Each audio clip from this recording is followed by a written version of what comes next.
Okay, that's 75 meters AM actually. And this is the first evening with the 75 meter receive portion. 75 meter AM portion. 75 meter portion of the Mythbuster rig. I'll show you what I have here so far. So of course here we have the VFO from the ASU FT101. I built a bandpass filter for, let me turn the volume down here a little bit.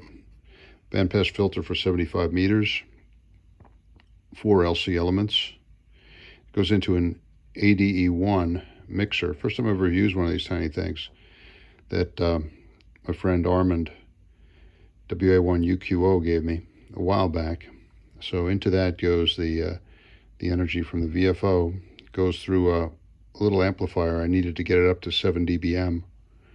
And I also have a little circuit to drop the 12 volts down to 6 volts that's required by this thing. And so anyway, the signal comes in here, VFO comes in here, and the mixing product at 5.2 megahertz goes in here through the first TIA amp, then through a 5.2 megahertz 10 element crystal filter, second TIA amp, and then out to the product detector, which is right here, and one single carrier oscillator BFO operating at around 5.2 megahertz here. The whole point of the Mythbuster rig is that you don't need to shift the frequency of the BFO, the carrier oscillator, because through the magic of sideband inversion, you manage to get lower sideband on 75, upper sideband on 20. Right now, this filter is set up as an upper sideband filter, but we have the 75 meter lower sideband coming in. Sideband inversion comes in and is processed as a USB signal through the filter. Then we have over here the audio frequency amplifiers. One stage of audio frequency amplification prior to an LM386. It's on one of these little boards that they're selling on the internet. It's quite good. I had to modify it a little bit. I changed the 10 microfarad cap that they have for cross pin in 1 and 8, and I moved that down to 5 microfarads. This is basically the circuit that Farhan has in his microbit X. Anyway, let's listen around a little bit.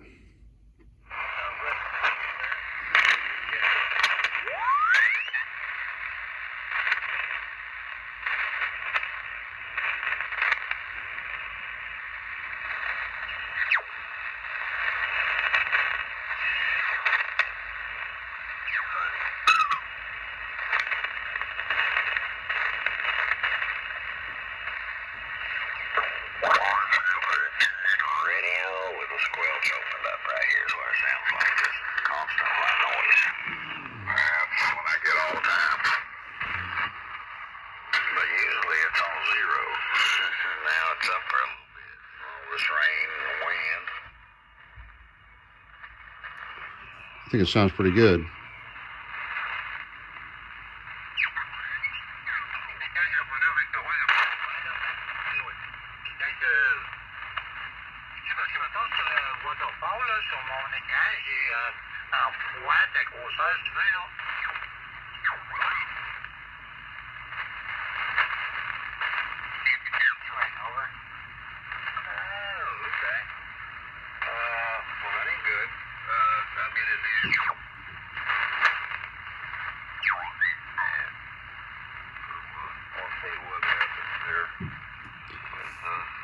Made up a little card here for the frequencies. So 0 corresponds to 4 megahertz, 500 to 3.49. So I got the whole 75 meter band, 75, 80 meter band in there. 300 is about 3.7. 400 is about 3.6. Some digital signals there. Start getting CW down here. That might be W1AW 15 word per minute code practice.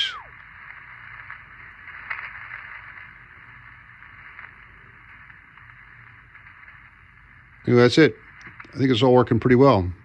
Next step is I'm going to add a 20 meter bandpass filter and some operation to switch, maybe using a relay like this or a couple of them, so I can switch from 80 to 20. That's the only thing that really needs to switch on the receive side.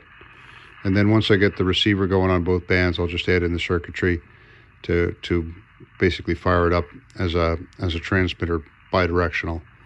Anyway, it's been fun so far, and I really like the onboard al fresco approach. All right, 7-3 for now.